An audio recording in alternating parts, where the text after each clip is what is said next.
اس کا جلد نمبر 5 ہے، کتاب ہے وسائل الشیعہ کی. یہاں پر صفحہ نمبر ہے میرے محترم ناظرین، صفحہ نمبر 8 ہے. باب استحباب اظہار النعمہ وکون الانسان فی احسن زی قومہ.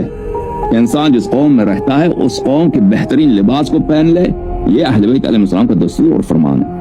قال ابو عبداللہ علیہ السلام لعبید بن زیاد اظہار النعمت احب الى اللہ من صیانتها. اپنے ایک صحابی سے حضرت امام جعفر صادق علیہ السلام نے فرمایا کہ اللہ تعالیٰ کو یہ زیادہ پسند ہے کہ انسان اللہ کی نعمتوں کو ظاہر کر دے، اس بات سے کہ وہ اللہ کی نعمتوں کو محفوظ رکھے، اس کی حفاظت کرے، اس کو بچائے رکھے، اس کو ظاہر کرے، اس کا استفادہ کرے، یہ زیادہ اللہ کو پسند ہے. فَإِيَّاكَ أَن تُرَيَّنَّ إِلَّا فِي أَحْسَنِ زَيِّ قَوْمِكَ. اللہ تعالیٰ میں آپ کو حکم دیتا ہوں کہ خبردار تجھے کوئی نہ دیکھے مگر اپنے قوم کے بہترین لباس میں، جو تیرے قوم میں بہترین لباس ہے اس کو پہنا کرو.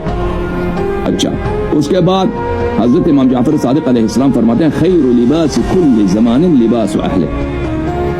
ہر زمانے کا بہترین لباس نبی کریم صلی اللہ علیہ وسلم کا لباس نہیں ہے، امیر المؤمنین علیہ السلام کا لباس نہیں ہے، بلکہ اس زمانے کے لوگوں کا لباس. ہر زمانے میں اس زمانے کے مطابق پہنا کرو.